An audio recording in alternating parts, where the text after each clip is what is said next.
Welcome into today's edition of Just the Truth. Glad to have you join me in the PhD Weight Loss and Nutrition Studio. To lose weight for the last time, visit myphdweightloss.com. Looks like the debate is on. Yesterday, after months of debating the debate, both Joe Biden and President Donald Trump agreed to two debates, with the first being on CNN June the 27th and the second on ABC on September 10th. We got all the details here for you. Students at the University of Oklahoma filed a class action lawsuit yesterday alleging the school violated their Equal Protection Clause rights by awarding students financial aid based on the basis of race. And guess which race got priority? We all agree that the southern border is broken, and most Americans agree that the open border policy is just not working and it has to be fixed. However, there's one group that seems to be doing just fine with the way things are now. A recent report shows that non-profits are making billions of dollars, that's billions with a B, off of the border crisis. We have the details. Would you trust riding a self-driving shuttle when you park your car at the Greenville Spartanburg International Airport and need to get to the terminal? The Post and Courier reports that GSP plans to move forward with building a $95 million self-driving shuttle service, but only if it can find significant outside funding to get the project started. I told you we'd be back. And ye shall know the truth, and the truth shall make you free. It's Joey Hudson. I wanted to name it the Joey Hudson bill, but you know they don't allow you to put names on bills. But I wanted to call it the Joey Hudson bill because I know that one's been near and dear to you for a number of years. That's how it's done. Let your voice be heard. And the truth shall set you free. Here's Joey Hudson. After months avoiding direct engagement on when and where to debate, both Donald Trump and Joe Biden seemed to agree on a time and a place in a matter of minutes yesterday, setting up a high-stakes showdown in late June and mid-September. The former president's campaign announced that it had accepted an invitation to debate the current president on CNN on June the 27th, and then again on ABC on September the 10th. Biden, having previously said that he had received and accepted an invitation from CNN, then agreed to participate in ABC News' forum as well. The agreement does not ensure that either of the debates will happen. In fact, shortly after the campaigns agreed to the two debates, the Trump campaign proposed two more, only for the Biden campaign to accuse it of playing games and rejecting additional negotiations. No more debate about debates, the Biden campaign said. So it all started yesterday when Joe Biden kind of surprised everyone and challenged Donald Trump to a debate. Here's the president. Donald Trump lost two debates to me in 2020. And since then, he hadn't shown up for debate. Now he's acting like he wants to debate me again. Well, make my day, pal. I'll even do it twice. So let's pick the dates, Donald. I hear you're free on Wednesdays. Free on Wednesdays. He also released a new T-shirt that is being sold by the Biden-Harris campaign. It's a navy blue T-shirt with the simple inscription on the front, free on Wednesdays. Of course, by doing the debates as they both agreed to yesterday, this has abandoned the decades-old tradition of three fall meetings organized by the Presidential Debate Commission. President Trump, in his initial response yesterday, said, "Crooked Joe Biden is the worst debater I've ever faced. He can't put two sentences together. Crooked is also the worst president in history of the United States by far." Trump told Fox News initially that it's time for a debate to take place, even if it has to be held through the offices of the Commission on Presidential Debate, which is an organization that he and apparently Joe Biden have very little confidence that they can pull off the type of debate that these two men want. In a letter obtained by Fox, the Biden-Harris campaign proposed that the first debate be in late June, which, as we have confirmed, that will now be June 27th. The second presidential debate would occur in September prior to the beginning of early voting. And that's one of the points that both campaigns have made. And that was part of the details that Joe Biden laid out as he made the initial challenge. Biden wants these debates prior to any early voting starting, which with the traditional schedule by the Presidential Debate Commission, they would typically start after Labor Day. Many states with early voting now would have already started voting if they had gone by the traditional Presidential Commission schedule. Now, Trump, of course, agreed to these very quickly. But it appears that Joe Biden kind of set the stage and dictated a lot of the conditions because there were a number of conditions on Biden's offer. He proposed to use a different system than what's been used in the past. His campaign officially informed the commission on presidential debates at the same time he made the challenge to Donald Trump that they would not be participating in any debates organized by the Commission on Presidential Debates. The Biden-Harris campaign manager, Jen O'Malley Dillon, wrote, "The purpose of this letter is to provide notice that the president will not be participating in the Commission on Presidential Debates announced debates in 2024 and plans to participate in debates hosted by news organizations." O'Malley Dillon pointed out that the commission's debate schedule has the debates taking place after early voting has begun, just as I mentioned just a moment ago. She also complains that the debates have become huge spectacles with large audiences. Biden's reelection team has expressed concerns about the commission's failure to enforce the rules in the 2020 debate, particularly when it came to Donald Trump. And you may remember that it got very feisty. There were times that Trump seemed to speak over and interrupt Joe Biden to the point, at one point, Biden said to Trump, quote, "Will you shut up, man?" You remember that moment in the debate? O'Malley Dillon said in her letter that the commission includes rules that candidates were called upon to follow, and yet it was unable or unwilling to enforce the rules in the 2020 debates. She outlined a plan where the news networks hosted a Republican primary debate in 2016 in which Donald Trump participated, and a Democrat primary debate in 2020 in which President Joe Biden participated. One of those being in Charleston, South Carolina. Networks that meet the requirements, and the initial ones that they named were CBS, ABC, CNN, and Telemundo. And as the day unfolded, and this all happened pretty quickly yesterday, because before the end of the day, CNN and ABC had it locked up. Of course, Fox News was never mentioned. Newsmax was never mentioned. I think it's safe to say that a conservative or somewhat conservative network would have never been considered. One of the other conditions that Biden put in was that the moderator would be selected by the broadcast host from among their regular personnel so as to avoid what they called a ringer or partisan. The Biden campaign also wanted the time to be evenly divided and to only have a candidate's microphone on when it's their turn to answer. Basically, a way to try to keep Trump from interrupting Joe Biden. And then the Biden campaign made it very clear that the president wants it to just be the two candidates and the moderator in the room. That means no in-person audience, because I'm sure they feel like that Trump feeds on a cheering crowd, which he does, and no third-party candidates, which would put Robert F. Kennedy Jr. totally out. If Kennedy reaches 15% in national polling, he would qualify for the presidential commission debates. In this case, Robert F. Kennedy is out, period. O'Malley Dillon said of the debate schedule, "We believe the first debate should be in late June after Donald Trump's New York criminal trial is likely to be over and after President Biden returns from meeting with world leaders at the G7 summit." Again, very quickly it was determined June the 27th would be that first debate. Previously, as you know, Joe Biden had been vague about debating Trump, saying in March that whether he debated Trump depends on his behavior. In addition, Trump's interrupting. Biden and his team were furious about the failure to enforce COVID protocols around the first presidential debate, which took place during the height of the pandemic. Hope Hicks, a top aide to Trump, had tested positive for COVID ahead of the debate. Trump announced after the debate that he was positive. The second debate was canceled as it was scheduled for a time that Trump would still be considered contagious.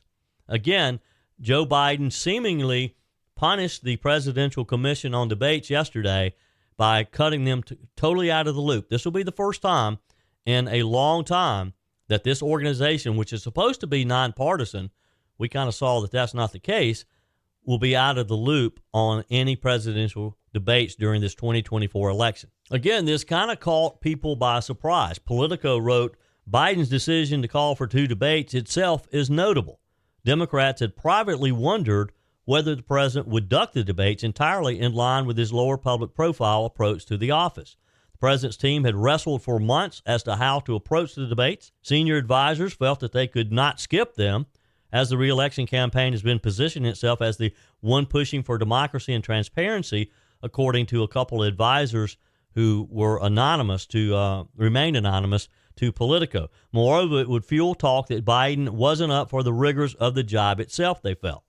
By jumping out first to frame the stakes of the debate, Politico writes Biden's aides felt that it boxed in Trump. The Republican will either have to agree or not agree. And that wasn't even an option for Donald Trump, as he has been the one who has persistently challenged Joe Biden to debate.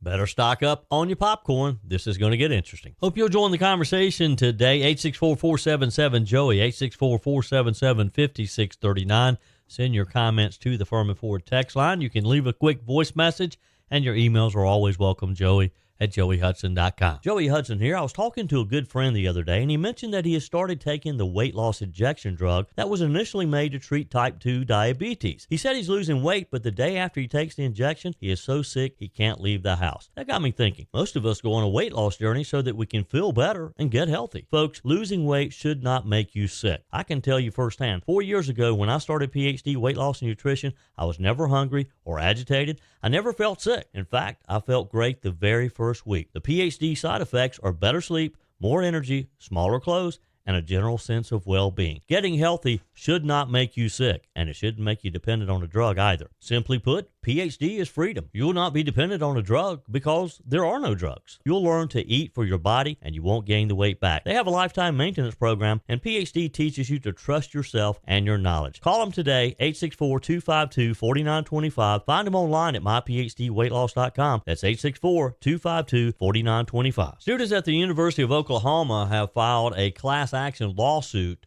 alleging the school violated the Equal Protection Clause rights by awarding students financial aid on the basis of race. Now, here's the story. Plaintiffs Braden Johnson, Logan Rhines, and Kayla Savage, they're all undergraduate students at the University of Oklahoma.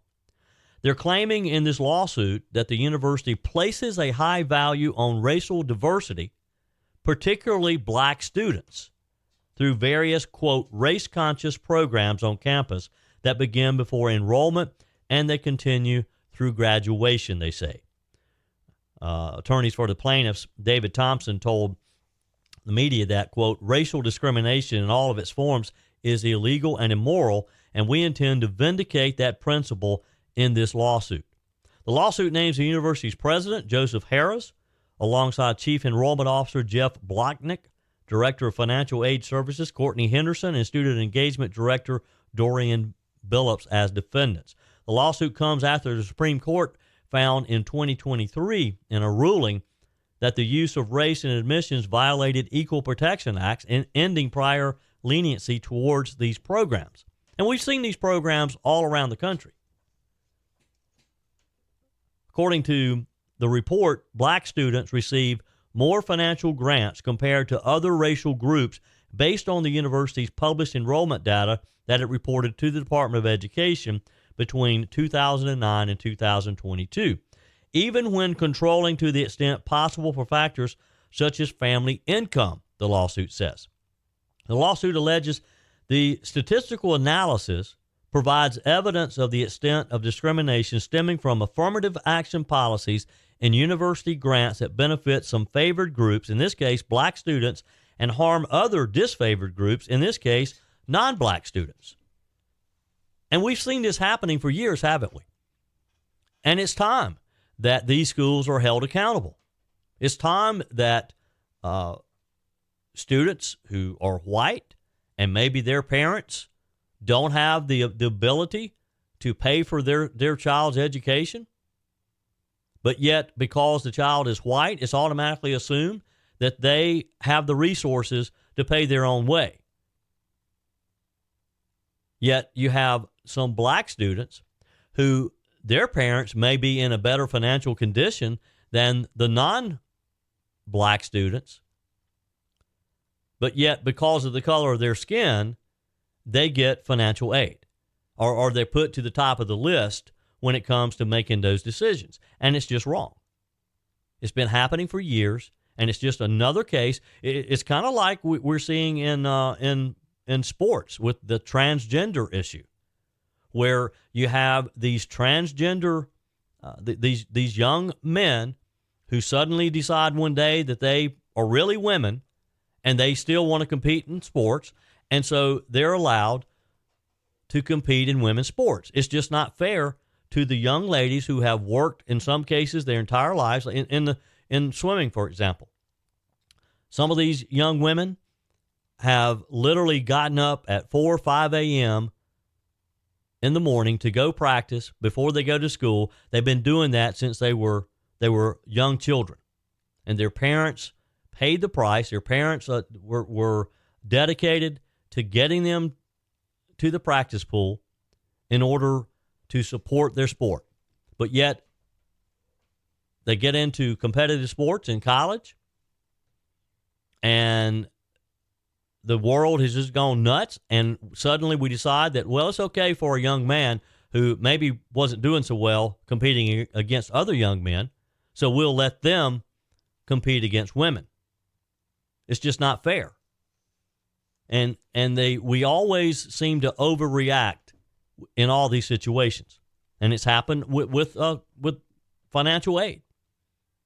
Back to this lawsuit. The students allege that because of the university's race-based financial aid decision-making, that they received fewer grants than they would have if the University of Oklahoma did not discriminate on the basis of race when awarding financial aid. All three students identified as white and non-Hispanic when applying for grants. Savage, who is a senior at the university, alleged in the lawsuit that a university official told her that financial aid was generally not available for students like her, but would have been if she were black. Now, that's just wrong. And kudos to these kids, and hopefully this lawsuit will prevail and it will open the doors for other. Look, student aid should only be distributed based on these kids' needs and their ability to succeed in school. The color of their skin should not come in to the equation at all. The lawsuit also lays out several incidents in which events and opportunities are exclusionary on the basis of race as well. The lawsuit says the racially exclusionary nature is not subtle. States detailing the university's 3-day Welcome Black Weekend orientation for incoming students. And in this article, they show some of the posters and some of the promotions that are always placed around the campus. And they literally are favoring black students. They have a Welcome Black Weekend just for black students. The lawsuit says, in an effort to obscure the extent to which it has engaged in race-based decision-making, the University of Oklahoma has recently deleted many web pages with information about its diversity and race-based programs. It is therefore difficult to determine the full extent of the university's race-based programs. When you have a school that starts deliberately deleting web pages, you know that they're in trouble. You know that they know that they're in trouble. You know that they realize that what they've been doing is wrong. It should be just simple. They should accept the applications from every student who needs financial aid, and then they should rate those or grade those applications based on the criteria that excludes any reference to race.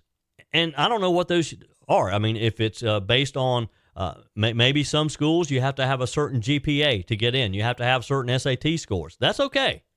I mean, because there's some schools that certain students should not be attending. And it's okay to have those types of criteria for admission. But on the application, you should not even have to put what your race is. It should not matter whether you're black, you're white, you're Asian, whatever. It should all be based on your ability to succeed at that school. And granted, that may change, that may be different from school to school, but still, race should not come into the factor. You agree? Love to get your comments. You can email me, joey@joeyhudson.com, or text me. Hope you'll join the conversation today, 864-477-JOEY, 864-477-5639. Send your comments to the Furman Ford text line. You can leave a quick voice message, and your emails are always welcome, joey@joeyhudson.com. Whether you're replacing a broken appliance or maybe you're just upgrading, you're totally remodeling the kitchen, when it's time to get those new appliances, when you're ready for them, you don't want to have to wait weeks or even months to get started using them, right? Well, that's not the case when you shop with my friends at Discounted Appliance Warehouse. With over 11,000 square feet and 1,500 appliances at any given time, you can buy today and use today quite often. I'm talking about shopping with my friends at Discounted Appliance Warehouse in Pickens. It's worth the short drive over to Pickens. Jeff, Johnny, Kyle, the whole team over there, they'll take good care of you. They have an award-winning service department, expert installation, extended warranties, and at Discounted Appliance Warehouse, they treat you like family. You're more than just a credit card swipe to all the team over there. Discounted Appliance Warehouse, they're proud to offer Speed Queen, the only washer and dryers with manufacturer's warranties that cover parts and labor. You owe it to yourself, if you're looking for a new appliance, to head over to Pickens to Discounted Appliance Warehouse online at dawpickens.com, dawpickens.com. You know, a lot of discussion over the past years, particularly since the Biden era, since Joe Biden was sworn in as president, and he began to allow millions of people to come into our country uninvited, to cross the southern border illegally. We've all have our ideas of what should be done and how it should be done. We know that Joe Biden has been intentional in allowing this to happen. He is so proud of the fact that on day one, he signed all of the executive orders, I forget how many it was, undoing what Donald Trump had done previously to try to fix the border. While the border crisis has become a pretty big liability for Joe Biden, and it could potentially threaten his reelection chances. I think that's one of the top, other than the economy, I think immigration, the southern border is probably the second most important issue on Americans' minds these days. We all know that something has to be done. We all know that we cannot allow our country to continue to be invaded. There's so many different reasons why. Primarily because it's just illegal. But there's other side effects to allowing these illegals coming in. We're seeing it in New York. Just yesterday, I talked with you about the story out of New York where Mayor Eric Adams literally trying to figure out how to use the illegals who are in his city, how to put them to work. He suggested that they're good swimmers and maybe they'd be good to fill the positions of lifeguards, which evidently there's a shortage of as they go into the Memorial Weekend and open the pools for the summer. It's costing millions and millions of dollars. In New York's case, a recent study showed that with the prepaid debit cards that the city of New York are handing out to illegals, it's actually giving them more benefits than low-income, disabled Americans who live in the city. It's more than what they get in the SNAPS program, which helps provide food for those low-income, disabled Americans. So we know what the problem is. But yet this is a benefit for a certain group. It's become a huge boon to a group of nonprofit agencies who are literally getting rich off of government contracts. Although the federally funded Unaccompanied Children Program is responsible for resettling the unaccompanied migrant minors who enter the U.S., it delegates much of this task to non-governmental organizations, the NGOs, that run shelters in the border states of Texas, Arizona, and California. And with the recent massive influx of unaccompanied children, a record 130,000 in 2022, which is the last year we have numbers for. We don't have 2023 numbers yet. According to this report, the bank accounts of these nonprofits are swelling along with the salaries of their CEOs. Charles Marino, former advisor to Janet Napolitano, the Secretary of the Department of Homeland Security under Obama, said that the NGOs the amount of taxpayer money they're getting is obscene. He said, we're going to find that the waste, fraud, and abuse of taxpayer money will rival what we saw with the COVID federal money. The Free Press examined 3 of the prominent NGOs that have benefited from this program: Global Refuge, Southwest Key Programs, and Endeavors, Inc. The Free Press says these organizations have seen their combined revenue grow from $597 million in 2019. Now get this, $597 million. In 2022, they had revenue of $2 billion. From 2019 to 2022, they went from $597 million to $2 billion. The last year, again, which federal disclosure documents are available, is probably more than that once we see 2023 numbers. And the CEOs of these nonprofits reap more than $500,000 each in annual compensation, with one of them, according to the Free Press, the chief executive of Southwest Key, makes more than $1 million. Now, who's ever heard of a nonprofit organization CEO making $1 million? I mean, a lot of nonprofits struggle to even pay their staff. A lot of these nonprofits who are doing good work, they feel like they're called for a mission, and the money they make is not the important thing. The Free Press says some of the services that NGOs provide are also eyebrow raising. They gave some examples.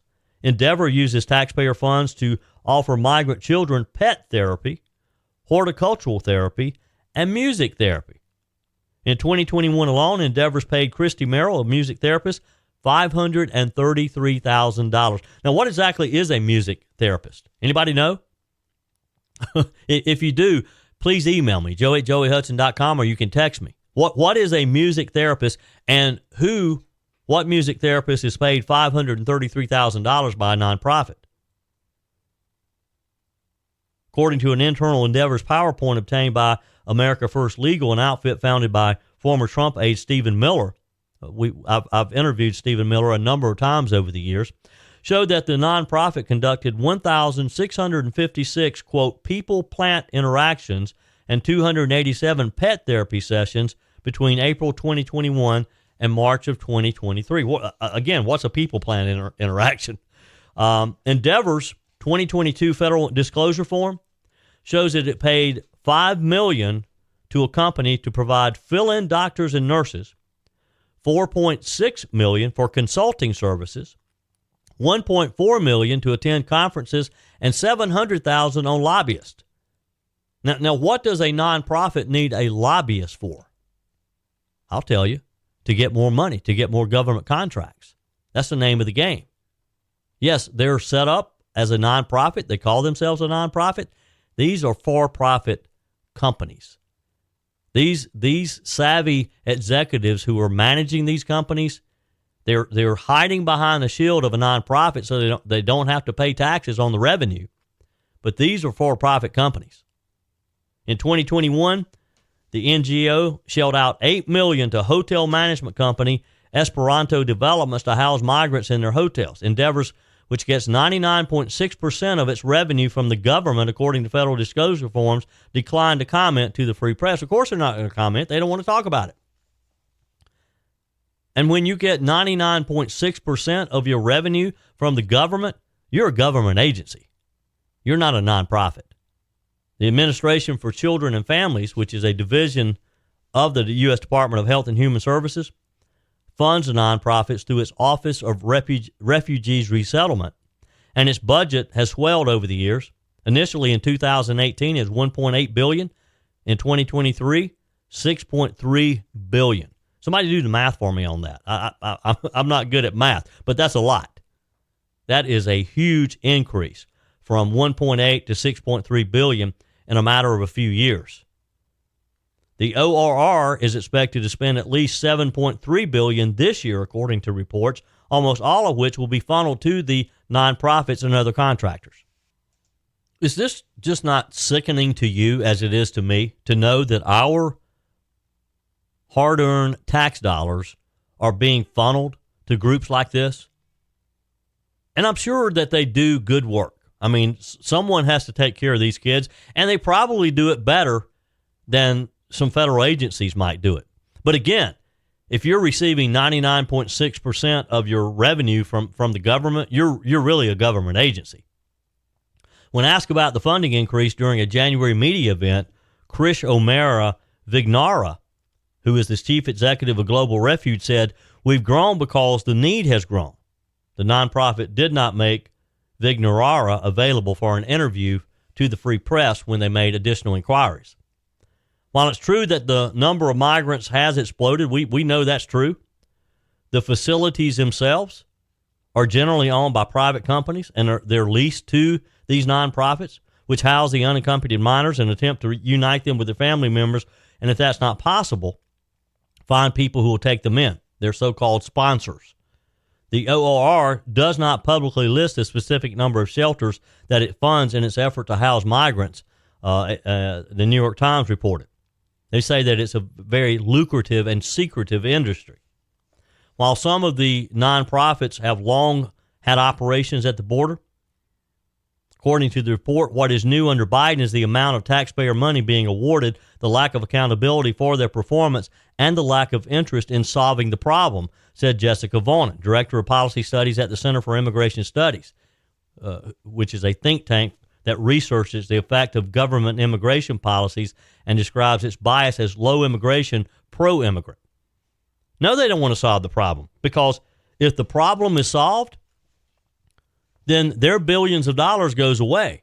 Once President Trump is back in office and he stops the flow of this happening, what are these nonprofits going to do? What are these CEOs who are making $500,000, $1 million? Where's their income going to come from? What are they going to do? Consider Global Refuge, which is based in Baltimore, Maryland. 2018, according to its federal disclosure form, they had $50 million in revenue. By 2022, it had $207 million, $180 million of which came directly from the government. And the list goes on. So no, they don't want to solve the problem. They want the problem to continue, because once the flow stopped, the money stops flowing as well. This is just another prime example of how our government spending is out of control. Hope you'll join the conversation today. 864-477-JOEY, 864-477-5639. Send your comments to the Furman Ford text line. You can leave a quick voice message, and your emails are always welcome, joey@joeyhudson.com. Speaking of the Furman Ford text line, it's never been more important to support locally run businesses owned by people who actually live here in the upstate. Let me take a minute to talk with you about our friends at Furman Ford. If you're looking for a new vehicle, maybe a great pre-owned vehicle, one you can trust, or maybe you're looking to order that special vehicle. Either way, if you want a new one, a brand new one, or a pre-owned that you can trust, the folks at Furman Ford, they're there to help you.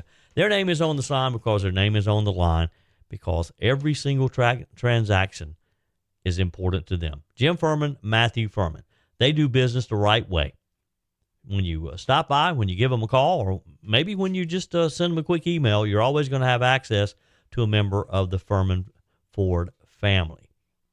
And by the way, they also offer great service, and you're not going to have to wait weeks and weeks to get it done. And you do not have had to purchase your vehicle at Furman Ford. Doesn't even have to be a Ford. They service all makes and models. Visit my friends at Furman Ford online at furmanford.com, furmanford.com. Texter says, Joey, we have to quit thinking Trump is not going to be found not guilty, especially in New York. Those jurors are more afraid for themselves if they say not guilty. A says, Joey, it's really hard for me to believe that there's nothing that the Republican Party can do to stop the ploy to destroy Donald Trump. Apparently, allowing an illegal trial is protected by the Constitution? ? I'm confused. I thought that we have evolved from medieval times. Our legal system is broken. I'm disappointed in the Republican Party for allowing this crap to continue. They have the power to stop it. I guess they're going to use Donald Trump as a martyr. I'm losing my faith in the system of law. We need good guys like yourself in high office. God help us all. Prayers for President Trump. Thank you, Ace. But don't get too discouraged, Ace. We're going to turn this thing around. That's what we're going to do in November, I promise you. If we all do our part, if we all show up in a big way in November, we're going to put Donald Trump back in office, and he'll get this mess straightened out with our help. Jeff writes on the text line, Joe Biden continues to tell all these lies because most of the media don't call him out on it, and never not hearing the real truth, they believe it. Texter says, liar, liar, depends on fire. These are, of course, in reference to yesterday's story about Joe Biden continuing to say that inflation was at 9% when he took office, and that because of his policies, Bidenomics, that it is now at the 3.5% that we learned yesterday based on the latest report through the month of April. And nobody challenges him. Two different times in a week, Joe Biden has said that. He has said that when he entered office, inflation was at 9%. It wasn't. It was at 1.4%. It quickly jumped to 9% after he started spending trillions of dollars. But nobody would call him out on that. CNN and Yahoo Business News yesterday just let him do it. They just let him say it, and the reporters standing there looking at him, shaking their head like, "Yep, well, thank you, Mr. President, thank you." Jordan writes on the text line, "I know it's wrong, but could I vote in South Carolina and then go to these Democrat cities where ID is not required and just vote Republican there as well?" Jordan, you are a sly fox there, buddy. He says, "I mean, if no ID is required, they wouldn't know if I live there or not." You still got to show up on the voter registration list. But I guess you could register, Jordan. You need to plan a little ahead of time, though. You got to get registered. And we're not scheming here to do something illegal, because it is illegal as well, Jordan. I think you should just vote in South Carolina and take a lot of your friends with you to vote. Let's just get Donald Trump reelected. Texter says, this is our text of encouragement today. Joel writes, "A positive attitude causes a chain reaction of positive thoughts, events, and outcomes. It is a catalyst, and it sparks extraordinary results." Thank you for that. In the email inbox, Bobby D says, "Let's have debates with two moderators at each debate, one picked by each candidate. Trump could pick Mark Levin or Victor Davis Hanson or Alan Dershowitz or even you." Well, thank you. I'd love to do that. Put it out there. Get it done. Give it to Mike, too, or get her done. Thank you, Bobby. Appreciate that. You know, they make a lot of fuss over these debates and how to do them, but they really could be simple, right? Texter, actually an email asking about a debate in the 3rd Congressional District in South Carolina.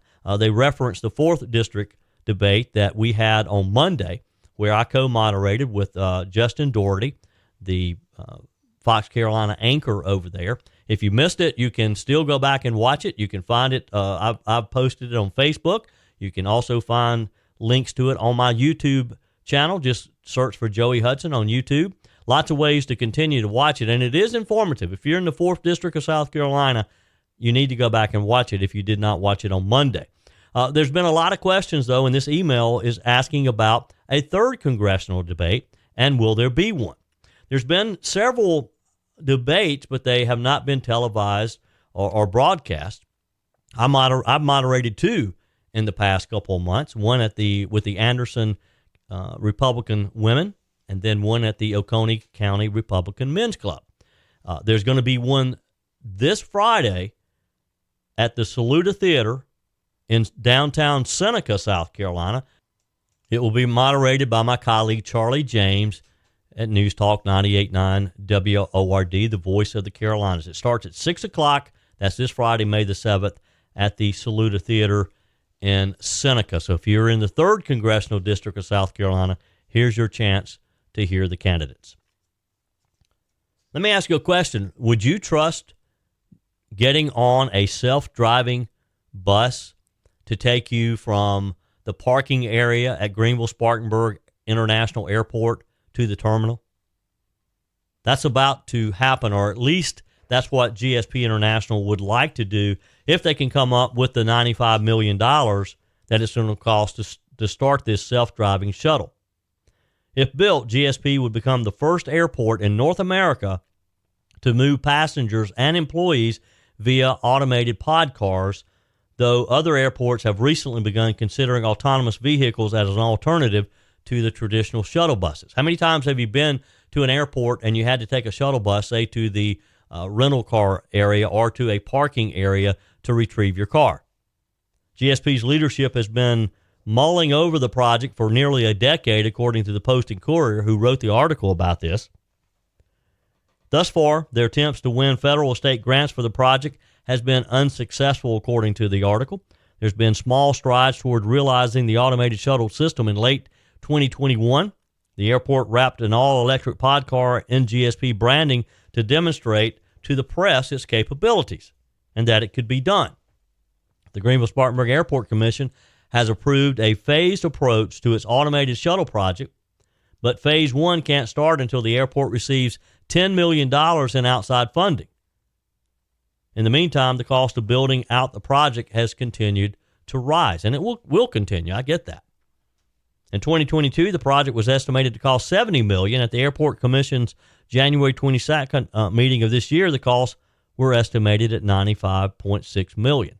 That's Joe Biden's inflation for you once again. Just another example. At their March meeting, the Airports Commission unanimously approved a resolution to move forward with the first phase of the project, but only if GSP can find $10 million in grant funds specifically for this project. But I ask you again, how would you feel about getting on a bus that does not have a driver, that is totally automated? Are you going to feel comfortable with that? I know that there's some cities who have automated shuttles or unmanned vehicles, I guess, not a bus. The first phase, according to the Post and Courier, would connect GSP's employee parking lot to the terminal with 2 lithium-ion powered pod cars, each able to carry 22 people without luggage and 16 people if they had luggage. The initial cost would be $39.5 million. I'm not quite sure how these projects pay for themselves, because it's my understanding that the shuttle will be free. So it's not like that passengers paying a fee will pay for this. And what are the benefits of this as opposed to just having a shuttle bus the old-fashioned way with a driver? Look, I drove a school bus when I was 16 years old at Riverside High School. During the commission's meeting this week, the chairman of the commission, Dave Edwards, said GSP had asked the state for $20 to $25 million, but is now poised to receive $4 million and $8 million separately. The money the airport receives will be put towards other infrastructure improvements, Edwards told the commissioners. GSP has several projects in the works, including a third parking garage and a consolidated rental car facility, which you can see if you've been to GSP recently. You see that it's totally under construction. A lot going on out there. It's a beautiful airport. And for someone who's lived in the upstate of South Carolina my entire life, I'm very proud of our little airport here. I'm just not sure I want to get on an unmanned bus. That's it for today's edition of Just the Truth. Thanks for joining me in the PhD Weight Loss and Nutrition Studio. To lose weight for the last time, visit myphdweightloss.com. If you haven't joined our mailing list yet, visit my website, joeyhudson.com. Just click on the Connect with Joey button so that you can receive our emails and the most up-to-date news. Also, find me on YouTube. Be sure and like, subscribe, follow me on my YouTube channel. Just search for Joey Hudson. Appreciate you spending a few minutes of your day with me. Be sure and forward this edition of Just the Truth to some friends. Just click on the share button. Send it to a few of your contacts, because if we're going to build our community and we're going to win in the June primaries, and if we're going to win in November especially, we got to build an army of conservatives. The way we beat Joe Biden is through educating people, and no better way than encouraging them to listen to Just the Truth. Hey, keep those comments coming via the Furman Ford text line, 864-477-JOEY, 864-477-5639. Your emails always welcome as well. Joey@joeyhudson.com. We're back again tomorrow. Hope you will be too. Remember, God's got this. He's still in control.